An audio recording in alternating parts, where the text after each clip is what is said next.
ለነዳያን ያኔ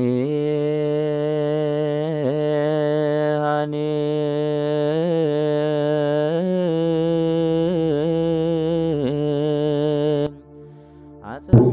ወወልድ ወመንፈስ ቅዱስ አሐዱ አምላክ አሜን። አምላካችን መድኃኒታችን ኢየሱስ ክርስቶስ መጠበቅን ጠብቆ ከዚህ ዕለትና ከዚህ ሰዓት በሰላምና በጤና እንኳን አደረሰን እንኳን አደረሳችሁ። ክቡራን አባቶች፣ መጋቤ ዕለት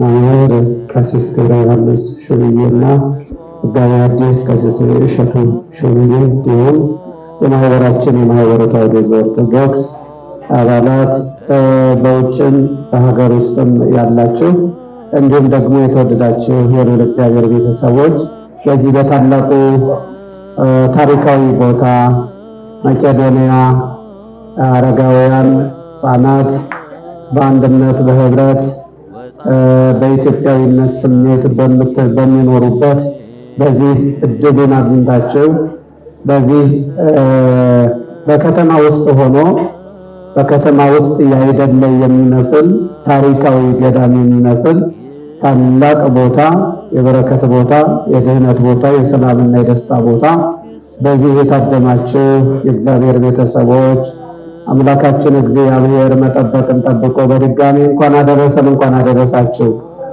ይህንን መርሃ ግብር እንድናከናውን የረዳን እግዚአብሔር ነው። በውጭ ሀገር በተለያዩ ሀገራት ያሉ የመንፈስ ቅዱስ ልጆቻችን ለእኛ ለአባቶቻቸው በእምነት እናንተን እንድንጠይቃችሁ መተን እንዴት ናችሁ እንኳን ለብርሃነ ልደቱ በሰላም አደረሳችሁ እንድንላችሁ የላኩንን ያዘዙንን ይዘን እናንተን ለመጠየቅ ነው የመጣ ነው። እግዚአብሔር ወዶ እግዚአብሔር ፈቅዶ ጥሩ የሆነ ምሳ ጥሩ የሆነ መርሃ ግብር አድርገናልና የመገበን የጠበቀን እግዚአብሔር ስሙ የተመሰገነ ይሁን። ከዚህ ቀጥሎ ደግሞ የሰው ልጅ በሕይወቱ ለስጋም ለነፍስም ምግብ ያስፈልገዋል። ነፍስም ያለ ስጋ ስጋም ያለ ነፍስ ህብረት ከሌላቸው ይጠፋፋሉ እንጂ ሕይወታቸው አይቀጥልምና ለስጋ የሚሆነውን ምግብ ልጆቻችን በተለያየ መከራ በተለያየ ችግር ውስጥ እንኳን ሆነው ከእህት ወንድሞቻችን ከእናንተ ጋራ በዓሉን እናከብራለን ብለው ያለቻቸውን በመላክ ይህን የምሳ ፕሮግራም ያደረጉትንም አመስግነን በጸሎትም እግዚአብሔርን ለምነን መርቀናቸው እግዚአብሔር ደግሞ ያዘጋጀልንን የሕይወት ቃል ደግሞ ሰማያዊውን ምግብ ለነፍሳችን እረፍት የሚሆነውን ተማምረን እንሄዳለን። አሁን የሚወስዳችሁ መጋቤ ዕለት ቀሲስ ገብረ ዮሐንስ ሹምዬ በዚህ ታሪካዊ ቦታ በዚህ በመቄዶንያ እየተገኙ ትምህርት ተከታታይ የሚያስተምሯችሁ እንዲሁም ደግሞ ለእናንተ የሚጠቅም የገቢ ምንጭም የሚሆን መጽሐፋቸውን ጽፈው ለእናንተ ያበረከቱ ታላቅ አባት ናቸው። በማህበራችን ደግሞ በማህበረ ተዋሕዶ ኦርቶዶክስ መንፈሳዊ ማህበር የበላይ ሰብሳቢ ሆነው አሁን ላይ የመሩ ያሉ በእንጦጦ ሐመረማው ቅድስት ኪዳነ ምሕረት ቤተክርስቲያን ሰባኪ ወንጌል ሆነው የሚያገለግሉ በሰዋስወ ብርሃን ቅዱስ ጳውሎስ በቅድስት ሥላሴ መንፈሳዊ ዩኒቨርሲቲዎች የሚያስተምሩ አባታችን ናቸው። እሳቸው ደግሞ የእግዚአብሔርን ቃል ይመግቡናል። አጸግቦ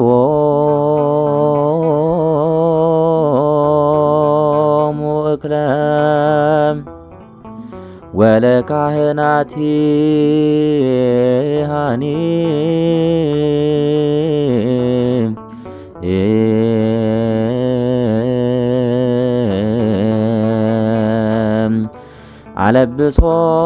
አለብሶሙ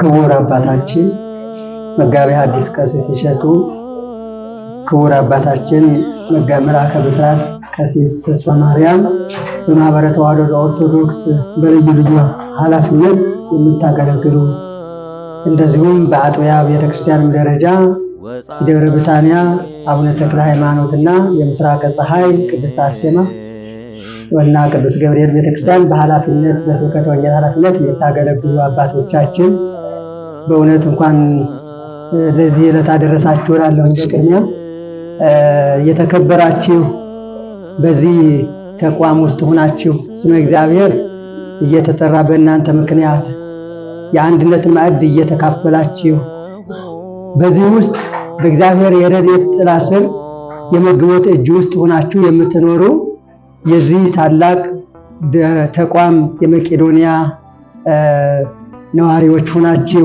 አባላት ሆናችሁ አገልጋዮችም ሆናችሁ ተገልጋዮችም ሆናችሁ ያላችሁ ወንድሞቻችን እንደዚሁም በዚህ በረከት ውስጥ እግዚአብሔር አድሏችሁ የልደትን በዓል ምክንያት በማድረግ ሰብአ ሰገል ወርቅ ዕጣን ከርቤ ገብረዋል። መላእክት ሰማያዊውን ወርቅ ሰማያዊውን ዕጣን ሰማያዊውን ከርቤ ምስጋናቸውንና ቅዳሴያቸውን በቤተልሔም አምጥተው ገብረዋል። እረኞችም ያለቻቸውን ምስጋና ለአምላክ አቅርበዋል። እኛም ይህንን በዓል ስናከብር ዝም ብለን ማክበር አይኖርብንም። በዓል የሚከበርበት ስርዓት አለው። ብዙ መስዋዕቶች አሉ። የምስጋና መስዋዕት፣ የቁርባን መስዋዕት፣ የዕጣን መስዋዕት፣ የምጽዋት መስዋዕት ለእግዚአብሔር ክብር የሚሆን ሁሉ እየተከናወነ ይከበራል እና ይህንን ተሳትፈን በረከት እንድናገኝ የበረከት መቀበያ እንድትሆኑን በማለት አባቶችን በመወከል ይህንን መስዋዕት ያዘጋጃችሁ የማህበረ ተዋሕዶ ኦርቶዶክስ አባላት የክቡራን አባቶቻችን ልጆች በተለይም የመልአከ ብስራት ክቡር አባታችን ቀሲስ ተስፋ ማርያም ልጆች በዚህም ወክላችሁ የተገኛችሁ በርቀትም ሆናችሁ የምትከታተሉ በእግዚአብሔር ስም በእውነት እንኳን ደስ ያላችሁ እንላለን። ሁላችሁንም እስኪ እንኳን ደስ ያላችሁ በሉልን። ይሰማችኋል? ከታች ያላችሁ ይሰማችኋል? እንኳን ደስ ያላችሁ፣ እንኳን አደረሰን፣ እንኳን አደረሳችሁ። ዛሬ እንደምታውቁት ከትናንት ጀምሮ የጌታችን የኢየሱስ ክርስቶስ የልደት በዓል ነው እየተከበረ የሚገኘው። የጌታችን የልደት በዓል ማለት የኛ ልደት ነው። ጌታችን የተወለደው ለኛ ነው። የኖረውም በምድር ላይ ለኛ ነው። ያገለገለውም እኛን ነው። በዘመኑ የነበሩትን ብቻ ሳይሆን ከዘመኑም በኋላ የሚነሱትን በሙሉ የሚገለገሉበትን ስራ ሰርቷል። ትምህርት አስተምሯል። የመጨረሻው ትምህርት ሰውን መውደድ ነው። ትልቁ ፍጥረት ሰው ነው። በእግዚአብሔር ዘንድ ትልቁ ዋጋ ያለው ፍጥረት የእግዚአብሔር መልክ ያለው አካል ሰው ነው እና ሰውን እንዲህ ባለ መልኩ አክብሮ የሰውን መልክ ተዋህዶ የሰውን አካል ተዋህዶ በዚህ በሰውነት አካል ተገልጦ ማድረግ የሚገባን ነገር ሁሉ አሳይቶናል። ሰብአ ሰገል ገብረውለታል። ወርቅ፣ ዕጣን፣ ከርቤ ለአምላካችን ለጌታችን ለንጉሳችን ለኢየሱስ ክርስቶስ ይገባል ብለው አቅርበውለታል። ያ መስዋዕታቸው ነው። ነገስታቱ ያ ወርቅ ለነሱ ፍቅራቸውን የገለጹበት ነው፣ አክብሮታቸውን የገለጹበት ነው። እኛ እንግዲህ ወርቅ እንኳን ባይኖረን ሃይማኖት ወርቅ ነው፣ ቅን ልቦና ወርቅ ነው፣ ንጹህ ሕሊና ወርቅ ነው፣ ሰውን መውደድ ወርቅ ነው፣ ፍቅር ወርቅ ነው። ከዚህ በላይ ወርቅም የለም። ይህንን ወርቅ ይዘን እንሂድ በሚል ልጆቻችሁ እንግዲህ በክቡራን አባቶቻችን አስተባባሪነት አሳሳቢነት ልጆቹ ይህንን በረከት አዘጋጅተዋል እና ሰጥቶ የማይጎልበት በመስጠቱ የማይመጻደቅ ሁልጊዜ በመስጠት የሚደሰት እግዚአብሔር በዚህ በረከት ለተሳተፉት ሁሉ በማያልቅበት እጁ ዘላለማዊውን በረከት ያድልልን። ብፁዕ ዘይመል ይላል ለነዳይ ወምስኪን፣ ለድሃ ለችግረኛ የሚያስብ ሰው ንዑድ ክቡር ነው። እመለት እኪት ያድነው እግዚአብሔር እሱንም ከመከራ ቀን ከክፉ ቀን ያድነዋል ይሰውረዋል። እግዚአብሔር ያቆ ወሃዮ ያበጾ ዲበ ምድር፣ በምድር ላይ ችግር እንዳይደርስበት ይጠብቀዋል። ችግር ቢደርስበትም ያድነዋል። በምድር ላይ እድሜን ጠግቦ እንዲሞት ማለት እስከ መጨረሻ ድረስ ተጠቃሚ እንዲሆን ያደርገዋል እያለ ዳዊት በዝማሬው መዝሙር 40 ላይ የዘመረው መልእክት ነበረ። መልእክቱ እንግዲህ በዚህ ሰው እንዲሳተፍ የሚጋብዝ መልእክት ነው። መልካም ስራ እንደመስራት የደስታ ምንጭ የለም። የደስታ ምንጭ መልካም ስራ ነው። ታውቃላችሁ። ከመብላት ከመጠጣት በላይ ማብላት ማጠጣት ያስደስታል፣ ያስመሰግናል፣ ደግሞ ዋጋ ያሰጣል፣ ያሸልማል። እንደገና ደግሞ ማዕዱ ተባርኮ ሲበላ የተባረከ ማዕድ የታመመ ሰው ይፈወስበታል። የተጨነቀች ነፍስ ከጭንቀት ትገላገልበታለች። የተወደዳችሁ የእግዚአብሔር ልጆች እድለኝነታችሁ የህብረት ኑሮ መሆኑ ነው። ገዳማዊ ህይወት በሉት። ይሄ ኑሮ ማለት የገዳም ህይወት የምትኖሩት የገዳም ህይወት ነው። በገዳም ውስጥ በአንድነት ይመገባሉ፣ በአንድነት ይጸልያሉ፣ በአንድነት ያመልካሉ፣ እግዚአብሔርን ያመሰግናሉ። በተገኘችው ትንሽ ነገር ተካፍለው በልተው ፈጣሪያቸውን አመስግነው ደስ ብሏቸው ይኖራሉ። እናንተም የምትኖሩት ይሄንን ነው። የሚመግባችሁ የእግዚአብሔር እጅ ነው። የሁላችንም መጋቢ ይቺ የእግዚአብሔር እጅ ናት። ታጥፋ አታውቅም፣ ጎድሎባትም አያውቅም። የኛ እጅ ይጎድልበታል። የኛ እጅ እጃችን ልባችን ሲታሰር እጃችን አብሮ ይታሰራል። እጁም ልቡም የማይታሰር ሁልጊዜ ለኛ የሚኖር ፈጣሪያችን ግን ይሄው የመግቦት እጁ እንደተዘረጋች የረድኤት እጁ እንደተዘረጋች ይሄን ሁሉ ሰው መግባ ትኖራለች ማለት ነው። ክብር ምስጋና ለአምላካችን ይሁን። አሜናችሁ እንዴ? እየሰማችሁ ነው? ክብር ምስጋና ለአምላካችን ይሁን። ክብር ምስጋና ለአምላካችን ይሁን። የተወደዳችሁ እግዚአብሔር ያከበራችሁ በዚህ ቦታ የተሰበሰባችሁ በልዩ ልዩ ምክንያት የመጣችሁ የእግዚአብሔርን የረድኤት እጅ የመግቦት እጅ ለማየት የታደላችሁ በዚህ ቦታ ያላችሁ ወገኖች እንግዲህ ተመልከቱ እግዚአብሔር ስራው። ከዚህ በፊት በተለያየ ቦታ በተለያየ አጋጣሚ በተለያየ አከባበር በዓል አክብራችኋል። ዛሬ ግን በዚህ ቦታ ነው እያከበራችሁ ያላችሁት እና በዚህ ቦታ ስታከብሩ የምታከብሩት ከእግዚአብሔር ጋር ነው። ይሄ ለየት ያደርገዋል ማለት ነው። ከእግዚአብሔር ጋር ማክበር ማለት እንግዲህ ስሙን እየጠሩ ማክበር ነው። የእግዚአብሔር ስሙ የበረከት ምንጭ ነው፣ የጤንነት ምንጭ ነው። የእግዚአብሔር ስሙ የሁሉም ስጦታዎች ምንጭ ነው። ስሙ በረከት አለው፣ ኃይል አለው፣ መድኃኒትነት አለው። ይህንን ታውቃላችሁ እና በዚህ መሰረት እንግዲህ ይችን በረከት ለማግኘት በጉልበታችሁ የወጣችሁ የወረዳችሁ አላችሁ፣ የደከማችሁ በማስተናገድ ተፍ ተፍ ስትሉ የነበራችሁ እህቶችም ወንድሞችም አይተናል። ድምጻችሁ አይሰማም፣ እንደ መላእክት ድምጽ ነው። እጅግ ደስ ይላል። ሙስሊሞች ወንድሞቻችን እጅግ ደስ በሚል ሁኔታ ሲያስተናግዱትና እንዴት ደስ እንደሚለን እናከብርሃለን። የኔ ወንድም በእውነት በጣም ደስ ብሎናል። አጨብጭቡለት እስኪ አጨብጭቡለት። ኢትዮጵያዊ መልክ ማለት እንደዚህ ነው። ተመልከቱት የእግዚአብሔር ልጆች ይውላችሁ፣ እንደዚህ ነው የኢትዮጵያ መልክ። መከባበር፣ መዋደድ፣ እንዲህ አይነት ደስ የሚል ህይወት ማለት ነው እና በእውነት እዚህ ቁጭ ብለን ስንመለከት ስንታዘብ እኛ እንደምንመዘን ሌላውም በእኛ ይመዘናል፣ እኛም እንመዘናለን፣ በሌላውም እኛ እንመዘናለን እና ስለዚህ ወንድማችንን እያየን ደስ እያለን ነበረ። በትህትና መጥቶ እኛንም እያስተናገደ እንዲህ አይነት ኑሮ በሌላ ቦታ አታገኙትም። እድለኞች ናችሁ፣ እንኳን ደስ ያላችሁ እንላለን። በድጋሚ በዓሉ የደስታ ምንጭ ነው፣ የሰላምም መሰረት የተጣለበት ነው፣ የእግዚአብሔር ፍቅርም የታወቀበት የተገለጸበት ነው። አንደኛው ሰላም በምድር የተመሰረተበት ሰውና መላእክት፣ ሰውና እግዚአብሔር፣ ሰውና ነፍስና ስጋ፣ አሕዛብና ሕዝብ የሚባሉት አንድ የሆኑበት ይሄ እንግዲህ የሰላም መሰረት የተጣለበት ማለት ነው። ሁለተኛ ስምረቱ ለሰብ ማለት እግዚአብሔር ለሰው ያለው ፍቅር ለሰው ያለው ክብር በትክክል የተገለጸበት ሰውን ከመውደዱ የተነሳ የሰውን አካል ተዋህዶ በዓለም እንደሞላ ነው። መለኮታዊ ምልአቱ እንዳለ በሰማይ በምድር ያለው ሙሉ የሆነው አካሉ ጥቅልል ብሎ በአንዲት ቦታ ሳይወሰን ማለት ሳይወሰን በሰማይም በምድርም ያለውን በእጁ እንደያዘ ስጋን ተዋህዶ ተገልጧል።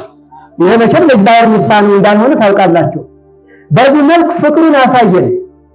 የኛን አካል ተዋህደ፣ እኛ የሱን አካል እንድንዋሃድ። የኛ አካል ተዋህዶ የሰው ልጅ ተባለ፣ እኛ በእሱ ምክንያት የእግዚአብሔር ልጆች ተባልን። ክርስቶስ ተብሎ በተዋህዶ ተጠራ፣ እኛም ክርስቲያን ተብለን በስሙ ተጠራን። እንግዲህ ክርስቲያን መሆን ማለት እንዲህ አይነት በጎ ስራ መስራት ነው። የበጎ ስራ ባለቤት የሆነ በትክክል ክርስቲያን ይሆናል፣ በትክክል የእግዚአብሔር መንግስት ይወርሳል። ምንም ጥርጥር የለውም። የዚህ በጎ ስራ ተግባር ባለቤት ባለመሆን ግን የሚሰጥ ርስትም መንግስትም አይኖርም። ክርስትና እንዲህ ነው የምናምነው። አንድ ሊቅ ሲገልጹ የምናምነው የምናመልከው የምንኖርበት ብለው ሲገልጹ ሰምቼ በጣም ደስ ብሎኛል። እውነቱም እሱ ነው። የምናምነው እግዚአብሔር ነው፣ የምናመልከው እግዚአብሔር ነው፣ የምንኖረው እሱ ያሳየንን ህይወት ነው። እንዲህ ከኖርን ደግሞ ወደፊት ያለው ሰማያዊ ደስታ ዘላለማዊ ክብር የኛ ይሆናል ማለት ነው። ስለዚህ እዚህ ውስጥ ያላችሁ ወንድሞቻችን በጸሎታችሁ በርቀት ሆነው በስደት ምድር በባዕድ ሀገር ሆነው ለዚህ ማህበር የሚያስቡትን ለበጎ ስራ የሚራዱትን ደከመን ሰለቸን ሳይሉ ያውም በባርነት እረፍት እንኳን ላግኝ ቢሉ እረፍት በማይሰጥበት ቦታ ሆነው ለወንድሞቻቸው ለእህቶቻቸው የሚጨነቁትን ልጆች በጸሎታችሁ እንድታስቧቸው ነው። ይህንን በማስተባበር የሚደክሙትን አባቶች በክህነታቸው እስከ መጨረሻ በአገልግሎት እንዲያጸናልን በጸሎት ማሰብ ከእናንተ የሚጠበቅ ወርቅ እሱ ነው። የእናንተ ወርቃችሁ ጸሎት ነው። የአባቶቻችን ወርቃቸው ክህነት ነው። ክህነት የአባቶች ወርቅ ነው። ጸሎት የሁሉም ጸሎተኛ ሰው ወርቅ ነው። ለእግዚአብሔርም የሚያቀርበው ለሰውም የሚያድለው ወርቅ ማለት ነው። ሰውን የሚጠቅምበት ማለት ነው። በሌላ አነጋገር ወርቅ ሰውን የሚጠቅም እንደሆነ ሁሉ ጸሎትም ሰውን የሚጠቅም ነው እና ክቡራን አባቶቻችን በዚህ በማህበረ ተዋህዶ ዘኦርቶዶክስ ውስጥ ብዙ ስራ የሚሰሩ አባቶች ናቸው። እዚህ የምታዩዋቸው በታማኝነት፣ በቅንነት፣ በታዛዥነት እንደው ይህንን አድርጉ ተብለው ሂዱ በተባሉበት ቦታ ሁሉ ታዘው በመሄድ በዚህ ደረጃ የሚታወቁ አባቶቻችን ናቸውና በእውነት የክብር ባለቤት እግዚአብሔር በክህነት ጸጋ እስከ መጨረሻ ድረስ ያክብርልን እንድትሉልን እንፈልጋለን። ወጻድቃኒ ሃኒ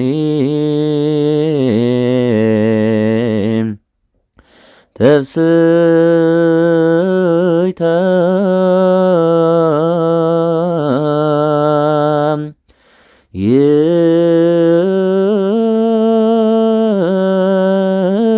ይትፌስ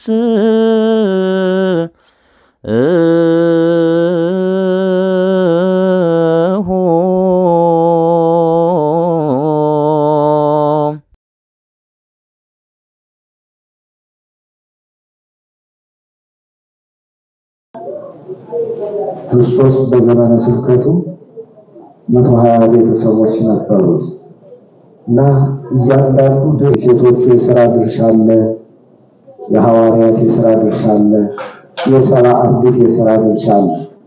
120 ቤተሰብ በጣም ጥቂት ውስን እንደሆነ መከሩ ብዙ ነው፣ ሰራተኞቹ ግን ጥቂቶች ናቸው። ስለዚህ ሰራተኛ ልንጨምር ይገባል በተባለው በዚህ የተቀደሰና ቅን የሆነ ሐሳብ ሁላችንም ተሰባስበን እንድንሰራ እግዚአብሔር ይፍቀድልን። አምላክን በጣም ነው የሚደንቀው። አንድ ብንሆን ገና ብዙ የምንሰራቸው ስራ አሉ። በጣም ብዙ የምንሰራቸው ስራዎች አሉ። ስራ የሚጀምረው ደግሞ ከራስ ነው። መጀመሪያ ራስን ማስተካከል፣ ራስን የእግዚአብሔር ማድረግ፣ ወደ እግዚአብሔር መመለስ፣ እዛ ሲቀጥል ለቤተሰብ፣ ለወገን፣ ለሀገር፣ ለዓለም እያለ ምግባዊ ሆነን ሳለ ሰማያዊ የምንሆንበትን ስራ የሚያሰሩ ብዙ ስራዎች አሉ። ግን ይህን ስራ ደግሞ እንዳንሰራ ታክል እየሆነ እንቅፋት እየሆነ የሚያስቸግረን የመለያየት ጠባይ አለ። አሁን የመናከል ስርዓት ልጆችና የማህበረ ተዋሕዶ ዘኦርቶዶክስ መንፈሳዊ አባላት በውጭ ዓለም ያሉ ልጆች ይህን ሲሰሩ ወይም ደግሞ ይህን የበረከት ስራ እንድንሰራ ወደ እናንተ ሲያዙ ብዙም ብሎ ያለ ፈተና አይደለም። ፈተና ከራስ ይጀምራል ብያቸዋለሁ። መራብ አለ፣ መጠማት አለ፣ መታረዝ አለ። ከዚህ እንኳን አልፎ ይሄን ያሟላ ሰው ቢኖር በሐሳብ ሞገድ መመታት አለ። በሐሳብ ማለት ነው። ሰው መጀመሪያ የሚፈተነው የራሱ ሐሳብ ነው። በሐሳብ ይሄ ሁሉ ፈተና አልፎ እዛ በኋላ ደግሞ ቡድን የሚባለው በተለይ አሁን ልክ ሆነና ይሄ ገጸ ምንድነው ዘመን ያመጣው የወለደው ገጸ በረከት አለ። ለመርጎምም ይሆናል ከተጠቀሙበት፣ ግን ለበረከት ይሆናል። ስለዚህ ማህበራዊ ድረገጽ ወይም ሶሻል ሚዲያ የሚባሉት ማለት ነው። ከሰራንበት እንደዚህ አይነት ገጸ በረከት እንጠቀምበታለን። ብዙ በአካል ማንተዋወቅ፣ ነገር ግን በድምፅ ተሰማምተን በሐሳብ አንድ ሆነን ድንቅ ስራ ሰርተን እዚህ አንድ ሆነን እንድንቆም ያደረገን እና ይህ ስራ እንዳይሰራ ብዙ እንቅፋቶች አሉ። የባልንጀራ እንቅፋት አለ። ቅድም እንዳልኳችሁ ከራስ አልፎ መጠላለፍ አለ። ምን አለ ይህ ሁሉ አልፈው ለዚህ በረከት አንድነታቸውን በአባት ተመርተው በመላከ ስርዓት ተመርተው በማህበራቸው በማህበረ ተዋሕዶ ሰው ሆነው ይህን ያህል ከ500 ያላነሰ ህዝብ መመገብ፣ በእርግጥ የድርጅቱ ሰው ብቻ ነው ማለት አይደለም። በመጠኑ ቢሆን እኛም የምንችለውን አቅማችን አድርገናል። እግዚአብሔር ከፈቀደ ደግሞ ነገር እናደርጋለን። እንደው ሊቁ መጋቢ አይላፍ እንደተናገሩት ማለት ነው። እና ስለዚህ ይህን በረከት እግዚአብሔር ለሁላችንም ያድርገን። ሁላችንም መሪዎች ነን። ራሳችን ካስተዳደርን ከመራ ታያላችሁ። ቅድም እንዲህ ብሎ በጥሞና አንድ ድምፅ ሳናይ አንድ ድምፅ ሳንሰማ የወንበሩ የምኑ የልጆቹ ቅልጥፍና ሲያስተናግዱና ይደንቀኝ ነበር ስመለከት። ስለዚህ ብዙ የምንሰራው ስራ አለብን። መከሩ ብዙ ተብሏል። ለነፍስ የሚያበቁ ለሀገር የሚጠቅሙ ትውልድ የሚተኩ ጥበብ የሚነቅሉ ብዙ ስራዎችን መስራት ይጠበቅብናል። እኛ ግን በስራ የምንሳተፈው ወይም እየሰራን ያለ ነው በጣም ጥቂት ሰዎች ነን እና እንድንበዛ እግዚአብሔር ይፍቀድልን። እሺ፣ አመሰግናለሁ። እኔ አባ ተስፋ ለማርያም የንስሐ ልጅ ነኝ። እግዚአብሔር ይመስገን እመጣለሁ ብዬ አላሰብኩኝም። በነገራችን ላይ በአባ ግፊት ነው። ላለመምጣትም ብዙ እንትን ነበር፣ ምክንያት ደርድሬ ነበር። ግን መምጣት ውስጥ ቢፈልግ እመጣለሁ፣ ዛሬ በዚህ ቦታ ላይ እሳተፋለሁ ብዬ አላሰብኩም እና ስለመጣም በጣም ደስ ብሎኛል። አልፎ አልፎ እንደዚህ ቪዲዮዎች ላይ አያለውኝ በበረከት ስራ እንደዚህ ነዲያ ምናምን ሲያበሉ አባ አያለውኝ። ግን ዛሬ ለመጀመሪያ ጊዜ እንደዚህ አይነት ቦታ የምትሳተፍ ከዚህ በፊት ተሳትፌ አላውቅም። በእንደዚህ አይነት እዚህም ሆነ በእንደዚህ አይነት ፕሮግራም ተሳትፌ አላውቅም። ዛሬ ግን እዚህ መተን ይሄን ነገር ስላየኝ በጣም ደስ ብሎኛል። እግዚአብሔር ይመስገን። አባቶቻችንንም ደግሞ ከዚህ በላይ ልጆቻቸውን አስተባብረው የሚሰሩበት እድሜና ጤና ይስጥልን ነው የምለው። በጣም ደስ ብሎኛል። ባጭሩ እዚህ መምጣት በጣም ነበር የምፈልገው፣ ግን ፈጣሪ እግዚአብሔር ፈቃዱ ሆኖ በአባ ላይ አድሮ ዛሬ ለመምጣት በቅቻለሁ። ባየሁት ነገር በጣም ደስ ብሎኛል። ከዚህ በላይ እንድንሰራ ደግሞ እግዚአብሔር ይርዳን። በዚህ በረከት ላይ የተሳተፉትንም ደግሞ እናመሰግናለን። እኔ የመጣሁት ከባህሬን ነው በአባታችን በአባ ተስፋ ማርያም ምክንያት እዚህ መቄዶንያ ዛሬ መተን ምሳ አብልተናል። 500 ሰው ምሳ አብልተናል። በጣም ደስ ይላል። የበረከት ስራ በጣም ደስ ይላል። በአባታችን ትምህርት ይሄንን በረከት እንድንሳተፍ ስላደረጉን በጣም ነው የምናመሰግነው። እውነት በጣም ደስ ይላል። በውጭም ያላችሁ እህት ወንድሞቼ እውነት ለዚህ በረከት እግዚአብሔር አምላክ በሰላም ወደ ሀገራችሁ መልሳችሁ እውነት ይሄንን በረከት ለመካፈል እግዚአብሔር ይፍቀድላችሁ። እኔ በጣም ደስ ብሎኛል። ዛሬ ሳላስብ አባታችን እዚህ ጋብዞን እዚህ እንድናበላ ብዙ ነገር እንድንማር ስራ አደረጉን። አባታችንም እግዚአብሔር እድሜና ጤና ያስጠላል። በጣም ነው የምናመሰግነው። እግዚአብሔር አምላክ በእድሜ በጸጋ ይጠብቅልን። ሌላ የምናገረው ምንም ነገር የለም። እንግዲህ በስደት ያላችሁ ሁላችሁ በረከታችሁ ይድረሰን። በጣም በአካል መታችሁ ስታዩት ደግሞ ስሜቱ በጣም ይለያል እና በረከታችሁ ይድረሰን። ወደፊትም የሚቀጥል ያርግልን። ያየነው ነገር በጣም ደስ ይላል። ለእህት ወንድሞቻችን ያደረጋችሁት ነገር ትልቅ ነገር ነው። ቀጥሉበት፣ የሚቋረጥ ነገር አይደለም እና በዚህ በቦታው ላይ ደግሞ ብትገኙ የተለየ ስሜት አለው። በጣም ነው ደስ የሚለው።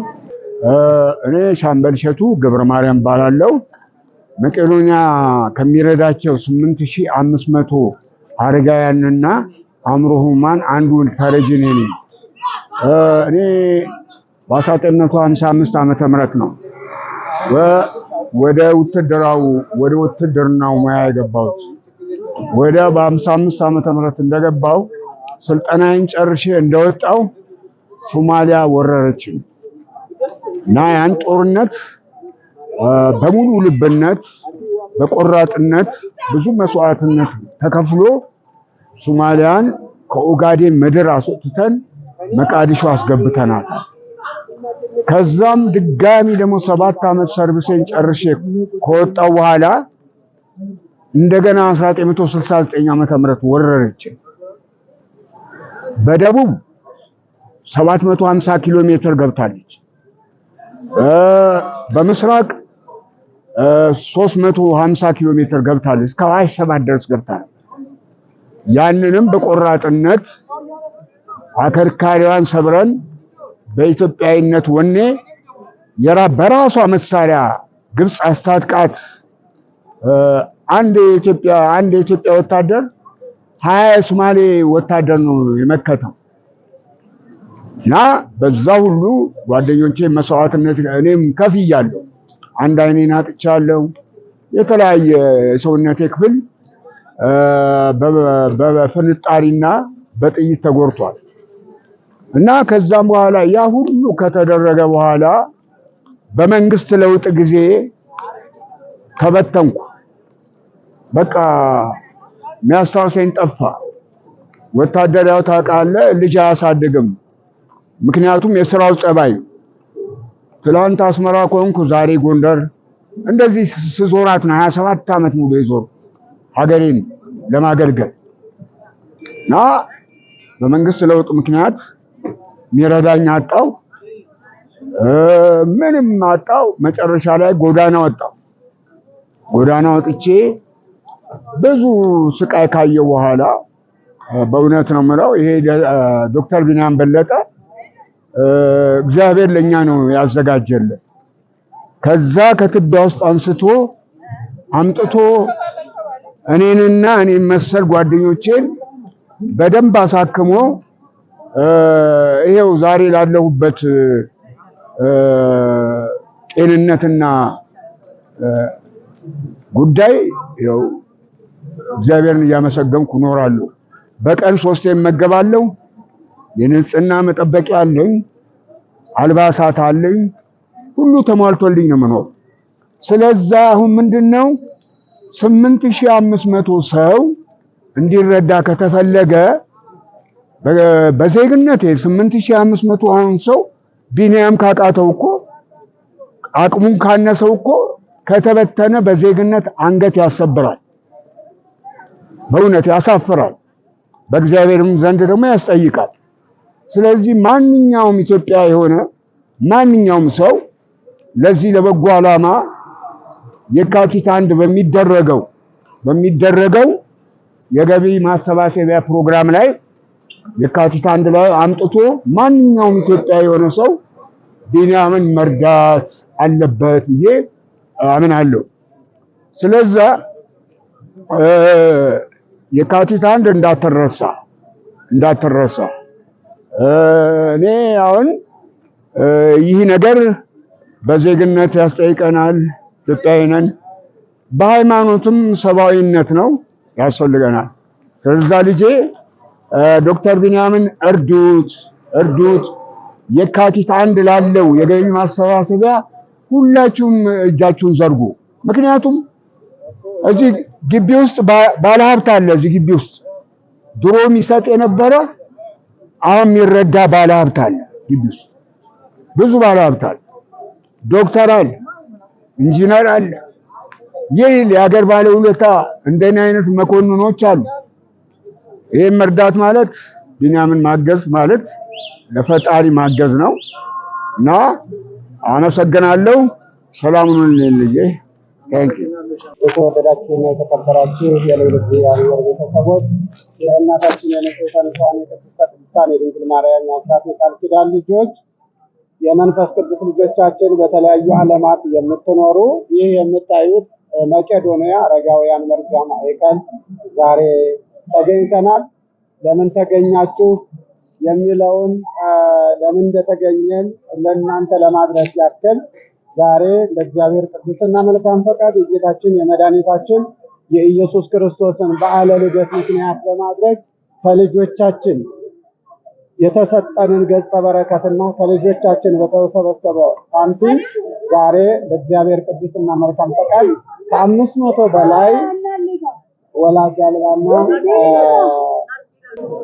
ከእናንተ ከልጆቻችን በተገኘው ገጸ በረከት ወይም ሳንቲም ከ500 በላይ ጧሪ ቀባሪ የሌላቸውን አረጋውያንና ሕፃናትን በመመገብ በዓሉን በዚህ መልኩ አሳልፈናል።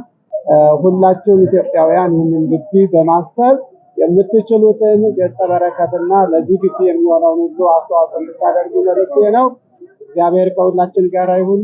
ታቸውን ይባርክልን፣ ይቀድስልን፣ ማህበሩንም ያስፋልን፣ ማህበረ ተዋሕዶ ዘኦርቶዶክስንም ያስፋልን።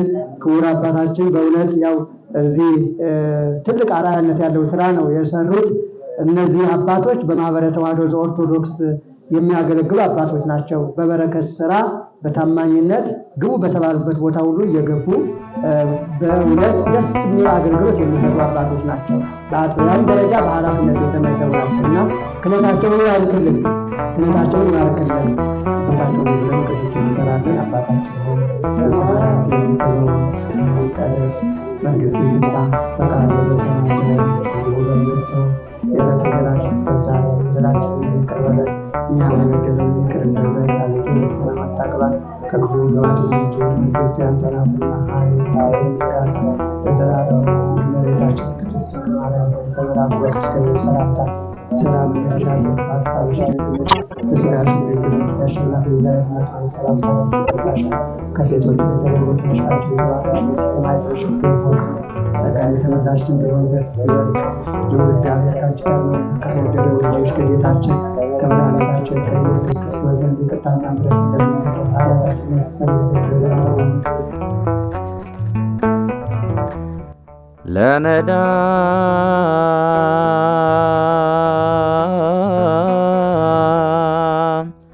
ያኔ ሃኔ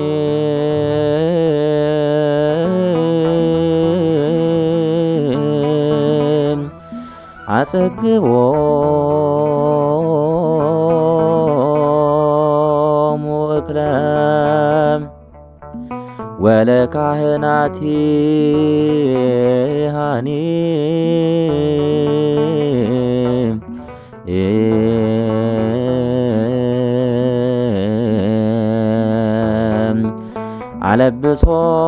አለብሶሙ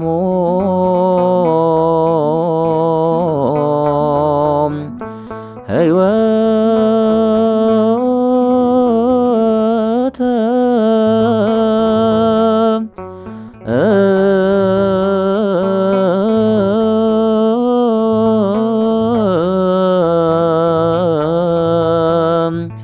ወጻድቃኒ ሃኒ ትፍስሕ